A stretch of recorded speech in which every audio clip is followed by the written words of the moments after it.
Hello guys, so as you can see for this video, nandito ulit tayo kay Puzzle Farm. Kasi ipapakita ko po sa inyo dito sa Green Cash. Ayan, last time dito sa coin, meron akong 1,000 plus, tapos $9 sa Green Cash. Ngayon po, meron na po akong 45 Green Cash, which pwede na po tayo makapag-payout ng 10 pesos. Daily limit po yan, 10 pesos, okay?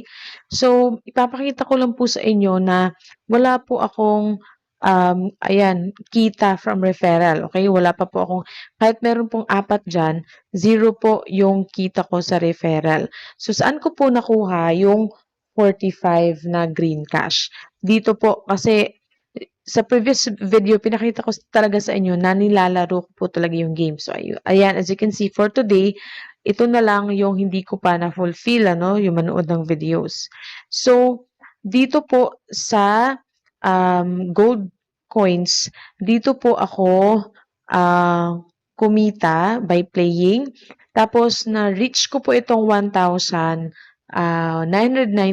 coins, which is in exchange ko po in exchange ko po ng 36 36 na green cash. Previous video ko, pinakita ko sa inyo na meron lang akong 9 pesos na green cash.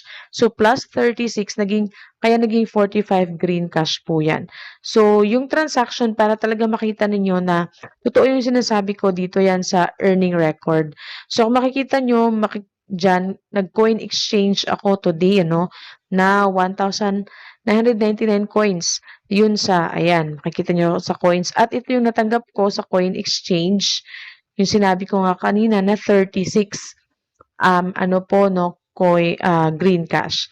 And makikita niyo naman po dito yung mga previous na kita ninyo, ayan, pag i-scroll nyo yan, na green cash. Tapos yung previous coins, makikita nyo na nilaro ko po talaga yan. Ayan, 33 pages po yan sa mga coins na nakuha ko, ayan, sa paglalaro. Ayan, watch ad, ganyan.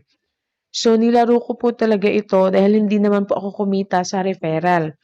Ayan. So, ngayon ay magla-live payout tayo. Makikita natin dyan 10 pesos.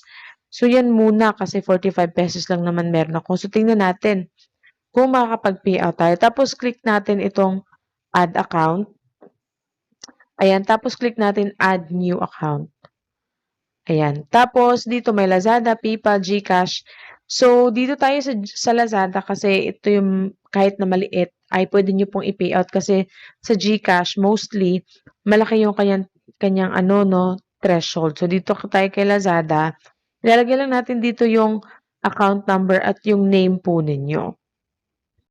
So, ayan, nailagay ko na po yung aking Lazada account. So, kung malaki na yung nakuha po ninyo, pwede po tayo dun sa GCash para direct na. So, click natin itong withdraw.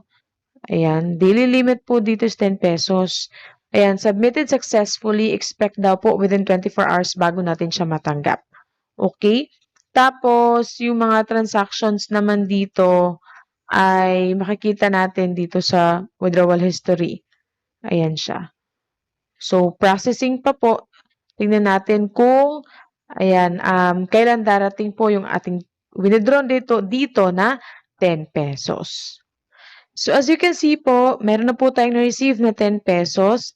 March 13, alas 10:52. Ayan, makikita nyo, ngayon po talaga yan, 10:52 p.m. So, babalik tayo dun sa app. Tingnan natin if successful. Kasi natanggap na po natin. And kung makikita nyo po, ito na po yung mga nalikom ko na money from the free paying application po na ginagamit ko at na-feature po natin dito sa ating YouTube channel. So, balik tayo dito. Tingnan natin. Withdrawal history. Ayan po. Success na nga po talaga. Ayan. Ayan, makikita nyo, success na po siya.